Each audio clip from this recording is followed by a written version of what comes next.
So by show of hands, and everyone can participate, how many of you are interested in getting involved in research or already involved? Okay, that's everyone. Perfect.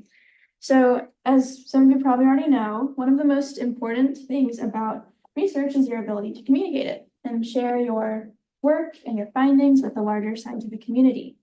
So that will be the focus of today's presentation. So I'm Beta. I'm a natural science editor for Journey. I'm Alex Baptiste. I'm also a natural sciences editor for Journey. And Journey is the journal of the Office of Undergraduate Research. So we welcome undergraduates from the university to submit their work, and we put together a journal every year. We also have two of our exec members here today. So we have Ada and introduce yourself, Riley. He's the editor in chief. Yeah. All right, so the main objectives of the presentation that we have for you today are that we want you to leave understanding key principles in scientific communication. So when you go about your writing of your paper, you are going to have a framework of the priorities you should have in mind when constructing your paper as an outline. And so understanding skills for writing and presenting, a lot of times these can be confined to English classes, prose, creative writing, but they are very useful in scientific writing as well, because you can have the most nuanced analysis of a phenomenon, but if you cannot explain it clearly, it might as well be useless. You're not communicating it. And learning tips to tailor your communication for different audiences plays in with that. For example, how would you describe the audience of this workshop? Anyone want to go for it? Undergraduate STEM majors. Wonderful. Anything else? There you go. Undergraduates interested in research, and we can all assume that we have a general like base knowledge of general concepts, but you should never assume expert knowledge based on maybe this kind of presentation, because some of you may be neuroscience majors, some of you biology, some of you chemistry, experts in different fields, but knowledge varies between them with each person. All right, so Veda's going to take us through our first section. So to introduce some basic principles of scientific communication, as Alex already mentioned, the most important thing about communicating your research is understanding who you're communicating it to. So who's your audience? Being aware that obviously this is for undergraduates interested in research. So keeping in mind how much prior knowledge they have coming in, and then adapting your language and how much detail you include in your presentation. So for example, if we were to stand up here and use a bunch of jargon and terms that may be unfamiliar, it wouldn't be very effective. So some things you may consider would be the age of your audience, gender, culture, religion, and knowledge is another thing, how much prior knowledge they have coming in. So when you're communicating your research, it's helpful to Oh, there's just have a globe or something. sorry, technical issue. It's helpful to sort of compartmentalize your different findings. So starting with an introduction, basically getting your audience introduced to the topic, the background, and then going into the methods section where you discuss in detail how you came to your results. And then discussion is the so what, like why is this important? Why do we care? And you'll see this in a scientific paper or even in a presentation or a poster. So let's take a minute and read through these two paragraphs here. And I want you guys to think about which one is more clear and precise. You just raise your hand when you're done.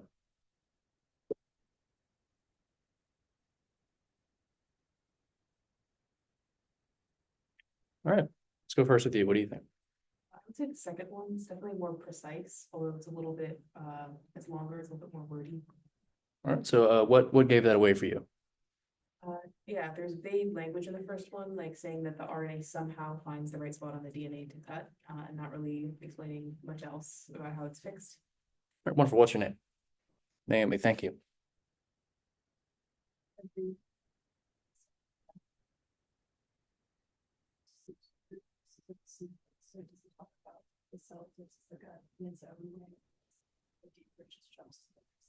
All right, wonderful. Thank you. What's your name? Neha, thank you. Yeah, so that's perfect. So the second one includes obviously more detail, more description about CRISPR and the process. So that's something that you would aim for in a paper, is being very precise with what methods you used, what specific findings you had.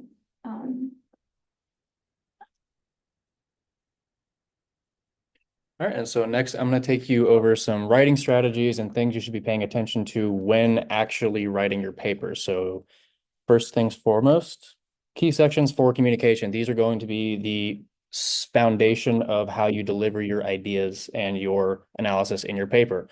A strong abstract and introduction will summarize your article for the reader. So going into it, they can have something in the back of their mind to look for. So for example, if you're talking about a specific psychological study, what are you observing? What specific behavior? So after that introduction, when they're reading through your methods and your descriptions of how you set up your experiment, they can see your reasoning for why you have chosen this method to analyze this phenomena. And so moving on, you have a results and discussion section. So the purpose of results and discussion are to present how you have conducted your experiment. It is pure data in the results section, at least, and then discussion is how you interpret this data. And so it's very important to not lose your audience in all the numbers and all of the statistics, and being able to explain that clearly to them in the discussion section. All right, and this is where the parts from English class come in. So effective uses of style and writing, active versus passive voice. We are familiar with the fact that active voice is primarily focusing on the subject of the sentence. So the scientists measured X, Y, rather than passive voice, which is less direct and can become blurry when you're trying to communicate how exactly an experiment was conducted. So we have a short review video on active and passive voice for anyone that may have needed a bit of a refresher.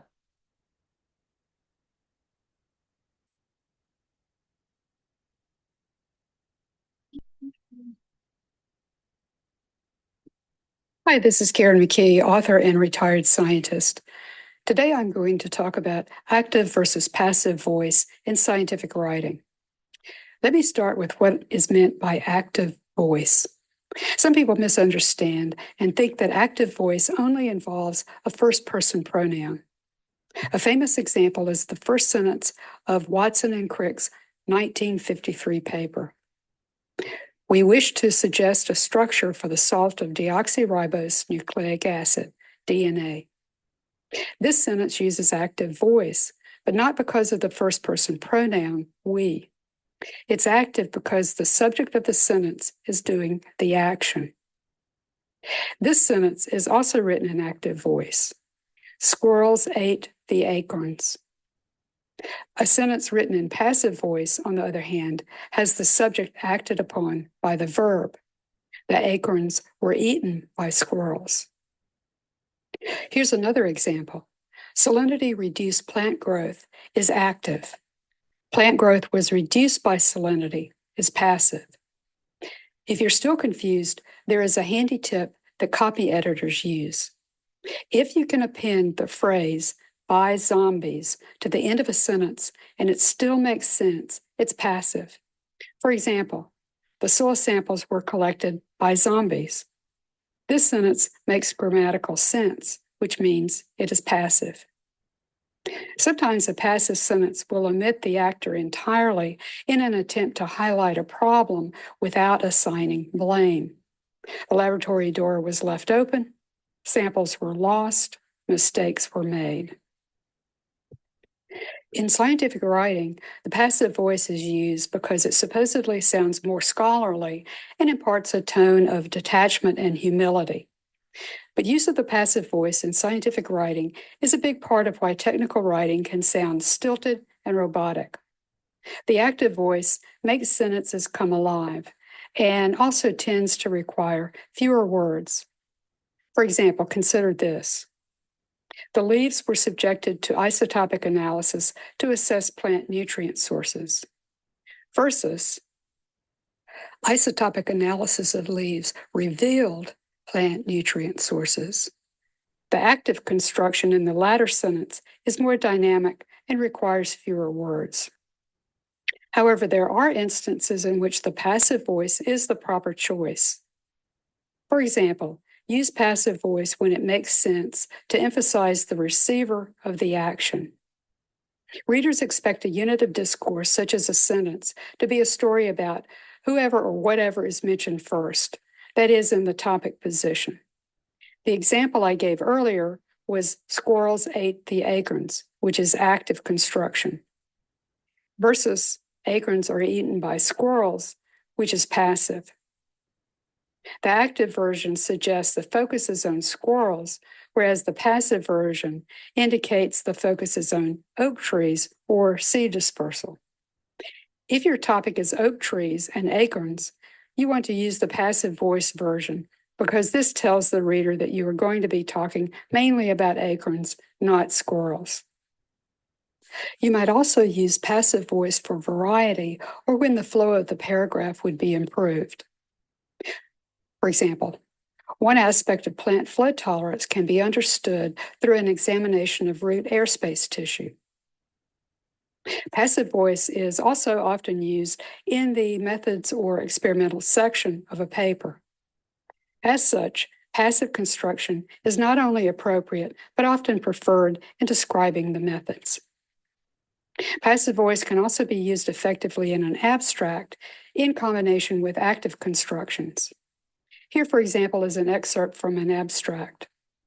Experimental plots were established in spatially equivalent positions. Of course, you could also say that we established experimental plots. But first-person pronouns often put the emphasis on the researcher rather than on the research. Use such pronouns sparingly. To summarize, you can use active voice to liven up your writing and be less wordy at the same time. These considerations must be balanced, however, against what subject you wish to emphasize and if passive construction is more appropriate. The key is to make your selections coincide with the reader's needs and expectations. I hope you will feel more confident now about using both active and passive voice in your scientific writing. Thanks for watching, and please like my video if you found it informative. All right, so I hope that was a good refresher for active and passive voice within a scientific context. And now I would like to apply these lessons in practice. So these are not real abstracts. These are for example only, but I would like you to read them and tell us which do you think utilizes active voice better than the other.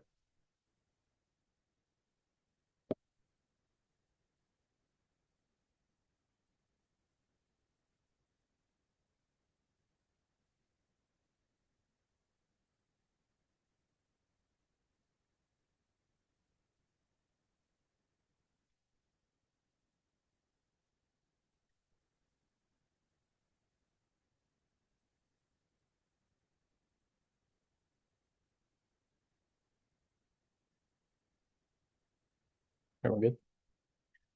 All right, so real quickly, what do you notice? I think that the one on the left is passive voice and the one on the right is active. All right, well, how'd you find that out? Figuring out the sentence, structure of the sentence. When they say like monthly water samples were collected versus this study investigated, not the correlation was investigated by the study. All right, wonderful. What do you think the benefits of using the one on the right opposed to the left would be when communicating to a scientific audience? It's a little bit easier to understand. You don't have to sift through as many like filler words. Yeah. All right, did you have any thoughts, Neha? It was a lot easier to, they used it like intentionally to highlight the methods, like multiple regression well, biological indicators, so that was a good use of the categories. Exactly. It helped you clearly understand exactly how the experiment was conducted and communicates that to you effectively in the abstract. So later on in the methods, you're not confused about why these figures are here and what they mean and how they relate to the experiment. And so here's some more things that we noticed between the two. I think we covered basically all of these in the sense that it is more specific, it is more clear in the one on the right, and that is something that would help you begin to understand what this paper will be about.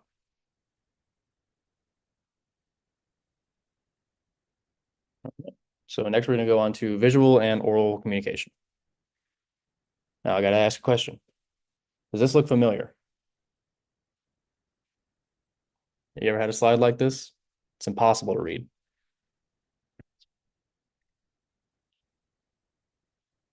So what are some problems that you notice with this? Yellow on white is not a good choice. Anything else? Besides the content of the text itself. It's very wordy. Exactly. So there's a lot of text, it's hard to read. No one's going to be able to learn anything from this. So this is why effective or visuals are so important in design principles. So first of all, clarity is key. So it's okay to have white space. It feels less cluttered. It's easier to take in the information. And then you also want to make sure that the colors and the fonts are accessible to people who maybe see like contrast differently. So color psychology is one thing to consider. So studies have shown that red is associated with urgency and then blue is associated with trust. And then finally, it's helpful to make visual metaphors as well. So making comparisons for complex concepts to help readers really picture things. So DNA is frequently described as a twisted ladder to describe the double helix. All right, so we have another short video on what color theory actually is and how she would explain a lot better than I could. But does anyone have any questions about crafting an effective visual before we get into the color theory? No? Wonderful. Hi, friends. Thanks for tuning in. Let's talk about color. Color is an amazing thing, but it can also be kind of complicated. If you've ever picked out paint colors for your house, you'll know what I mean. And yes, there really are about 100 different shades of white. We make decisions about color every day, such as choosing what color to wear or what color of hair and makeup we're in the mood for. There's so much to know. If you were in design school, you could spend several semesters studying the nuances of color, words like these shown on the slide. But for this video, I'm going to give you just enough color theory that you can use it effectively in your PowerPoint slides or anywhere else. Let's start with a color wheel, which is a really important design tool. Understanding the relationships of colors on this wheel will help you make better choices when it comes to color. The baseline concept to understand here is the primary colors. This is going to be red, yellow, and blue. They're called primary colors because you can't mix other colors to create them. For example, you probably know that you can mix blue and yellow to make green, but it's impossible to mix any other colors to arrive at red, yellow, or blue, so these are your primary colors. Moving to the next level, we have our secondary colors. Here, we are talking about mixing. If you mix yellow and blue, you get green. If you mix blue and red, you get purple. And if you mix yellow and red, you get orange. So green, purple, and orange are secondary colors. If you continue mixing in that same fashion, you're going to get tertiary colors, like those shown here. So those are the basics of the color wheel. You have primary, secondary, and tertiary. Now let's talk about relationships when it comes to color. The first concept is complementary colors. These are colors that are opposite each other on the color wheel. Just pick any color and draw a straight line across the wheel to find its complement. For example, blue and orange or green and red. Here's some examples side by side. When you're working with complementary colors in PowerPoint, it's best to use one of the colors as your main color and then the other as an accent, kind of like what I've done here. Otherwise, complementary colors can be overwhelming and they can actually hurt your eyes a little bit like this slide. Next up, we have triads. These are three colors that are equidistant from each other on the color wheel. The primary colors, red, yellow, and blue, shown on the top right of the slide here, are actually triads. And then from the primary colors, just move around the wheel and you can find the others, like these, and these. As with complementary colors, it's usually best to choose one of your triad colors as the main, and then the other two in lesser degrees. And you might have to play with them a little bit to find out what looks right. Here's how you might use triad colors together. I'm using green as my main color, and then the orange and purple as accent colors because they really pop together. Next up, we have analogous colors. This is a combination of 2 or 3 colors right next to each other on the color wheel. For example, the oranges shown here, or the greens and blues, and so on around the color wheel. Analogous colors also require a little bit of experimentation, but the effect you can have is really interesting. There is a risk here of not having enough contrast for readability if you're using these with text, so be careful about that. But they can create some really fun combinations when you use them with icons, shapes, and backgrounds. Another way to group colors is by warm and cool. The simple way to think about this is that cool colors have more blue in them, and warm colors have red or yellow in them. So just draw a line straight down the color wheel and divide things into warm or cool. The key thing to remember here when you're thinking about warm or cool colors, warm colors will pop on a page and cool colors sometimes don't. This obviously has to do with the background they're on, but generally speaking, the warm colors that have the red or the yellow will make something stand out better. Now let's talk about some additional terminology you might hear as you're learning about color. First is hue, which is a pure color, such as these on the color wheel. This hue is really your baseline. And then a shade is created by adding black to a color. The way I remember shade is I think about a tree and how it casts dark or black shade. So when you're talking about shade in the context of color, just remember it's adding dark or adding black to a color. Here's an example using red. So our hue or baseline is the red from the color wheel. And then as we progress to the right and down the slide, we're adding black or shade until we eventually get to all black. The opposite of shade is tint. This is created by adding white to a color.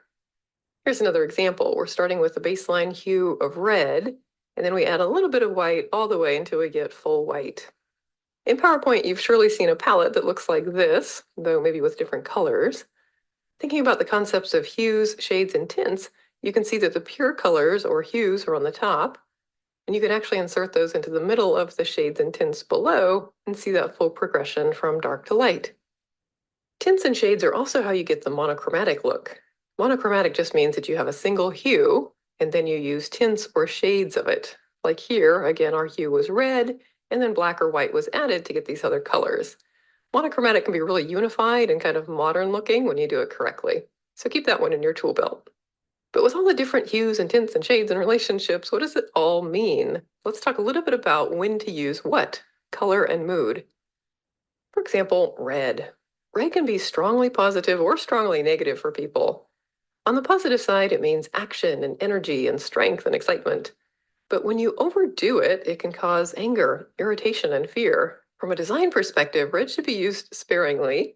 It's really good for calls to action like buy now, or error messages or warnings where you really need to get somebody's attention. Orange has become pretty popular in recent years. It's generally seen as adventurous, vibrant, warm, and creative.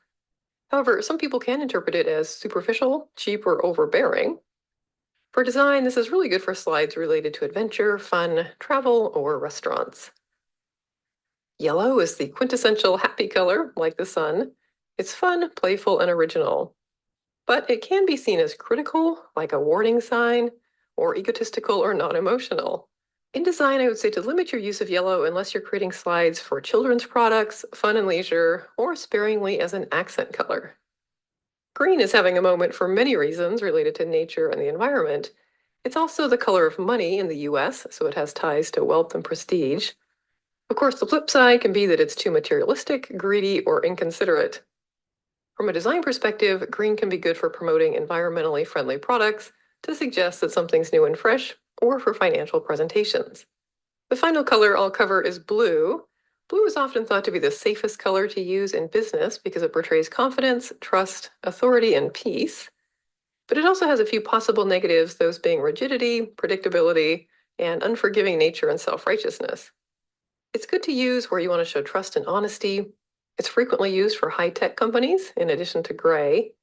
And it's also good for business related to water, air, sky, travel, or health. But having said all of that, Color doesn't mean the same thing to everybody, especially across cultures and around the globe. The slides I just shared are kind of a snapshot of common characteristics in the United States, but a lot more could be said. So when in doubt, do some research on your particular audience to make sure you're not using anything that could have a negative impact. As we wrap up, I'll share just a few more general rules about color. First, try to limit the number of colors you use, preferably to 5 or less. Anything more than that can kind of risk looking like an amateurish rainbow. Next, don't rely solely on color. You want to use other things like contrast, simplicity, alignment, and more to draw attention to certain things in your slides. If you want more design tips like that, check out the video linked above.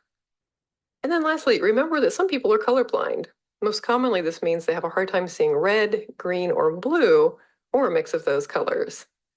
And that's it, some tips that you can apply when using color in PowerPoint or anywhere else.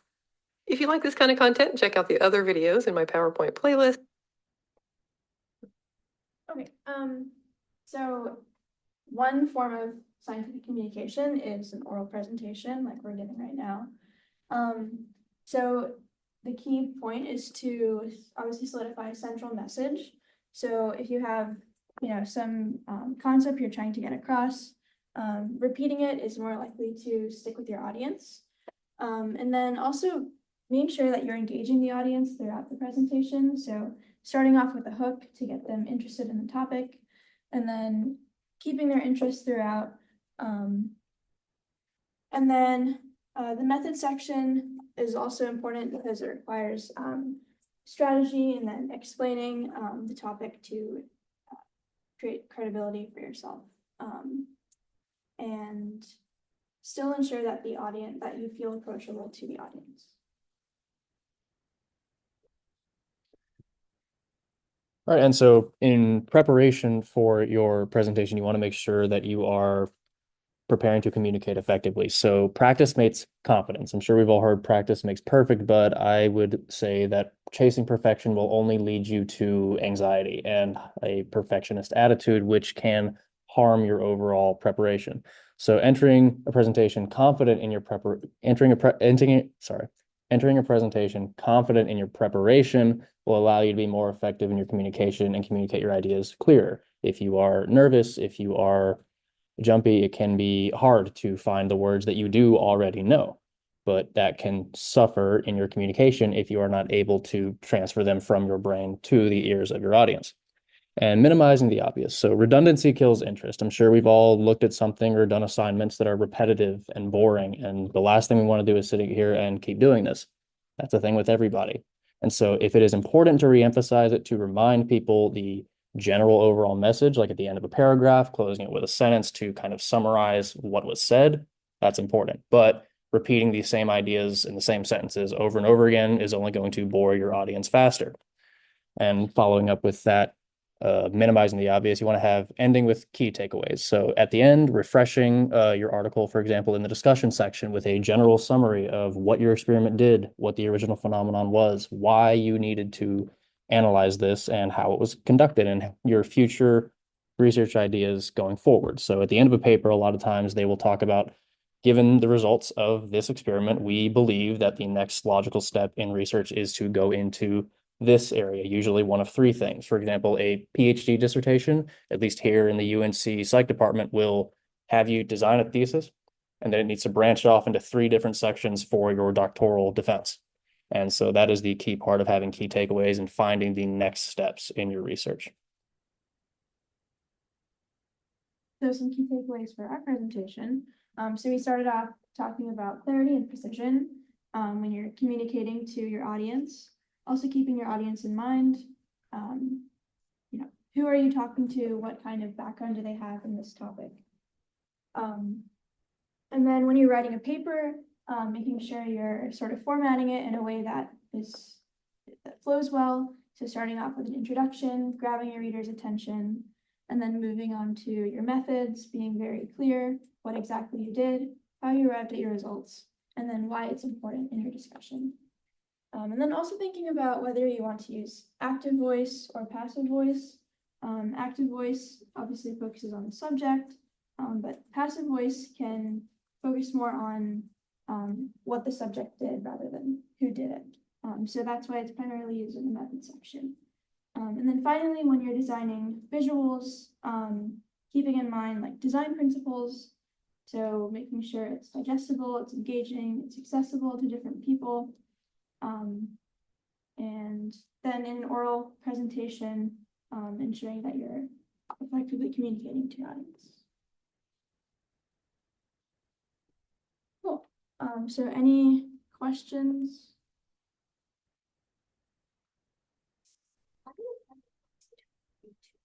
Versus like making the message stay with the audience. I would say if you can take it out and it would still make sense, kind of like the trick she talked about in the active versus passive voice video with adding can be done by zombies and it still makes sense. If you can still reread it, or even better yet, read it aloud to a friend or a partner or your research, whoever's next to you. If it still makes sense to them, then you can omit it. And I think that's a real good general rule of thumb, because with every paper, your structure is going to be different. The reasons for putting things in certain places is going to be different. So it's unique to your paper and your project. But general rule of thumb, if you can take it out and it's still understandable and they don't miss the overall message at the end, you can omit it. Where have you guys used scientific communication in either a course or a lab? Right here, actually. So this entire workshop, we tried to integrate the ideas we were talking about so you could see them in practice, not only in the videos, but through the workshop itself. And one of the things that I want to do here at the end in the key takeaways is ask you, where in our presentation did you see the techniques we discussed, and how do you think you can critique them? Could we have done certain things better? Could we have, did we do not such a good job on certain things? And so based on what I told you today, what are some parts of our presentation that you've just seen that you think could be improved or were good instances of scientific communication? I think you guys did a good job, especially with like the minimizing. I don't remember exactly how it was worded, but essentially like reading off the slides. I think you guys did the opposite of that, which I really noticed. It made it more interesting for sure. That was exactly it. So you may have noticed on our slides, they were at most one sentence per bullet point, and they were spaced pretty far apart. That made it so when we first popped it up on the screen, you can get a quick summary, just reading it, of what we're about to talk about. And while we are talking about it, you can start thinking in your mind, oh, this point, this point, this point. The same way in an abstract, you would open with a general description and have the reader have that in the back of their mind. So as they read, they can kind of fill out the outline they have made mentally. Anything else? Yes.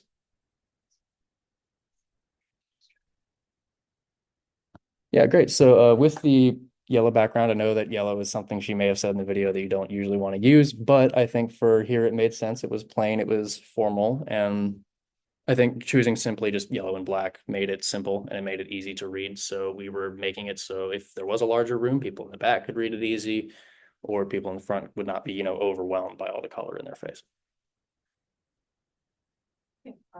One other thing that I think was done well is the visual design of the slides and having enough white space. I think that made it really easy to like actually understand what the text was saying. In addition to having the shorter bullet points and the more concise bits there.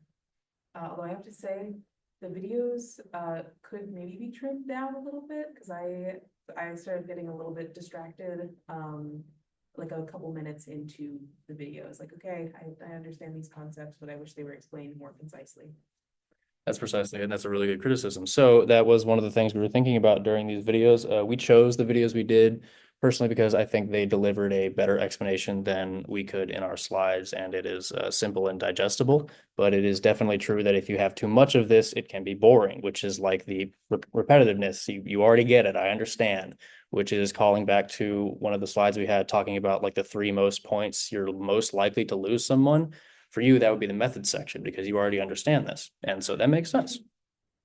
And you probably would lose interest there. And so that's something that we will hope to integrate more into our workshops in the future and in our own scientific writings. That it? Oh, I actually have one more question. Yes. Sorry. Do these same tips, especially with like color theory, white space, etc., those apply to creating like scientific posters as well? Precisely. So that was one of the things we were hoping to gain from this as well, is it only is PowerPoint presentations, but posters as well. There are conferences where you will go and make a poster to present your research, and you need to format it correctly because you can have the best designed experiment on the planet, but if you can't communicate what you did effectively, no one's going to really notice or care.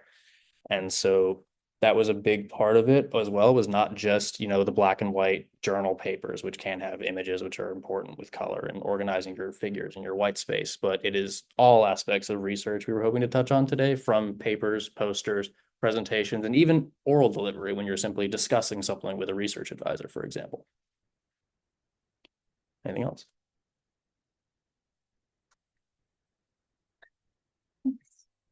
All right, so here we have your QR codes you've been wanting for CLE credit. Please do not forget this. And on the next slide, we have a short Google form where you can tell us feedback, what we may have done well or could be improved upon. If you want the Carolina Research Scholar credit, we need you to fill out the feedback form.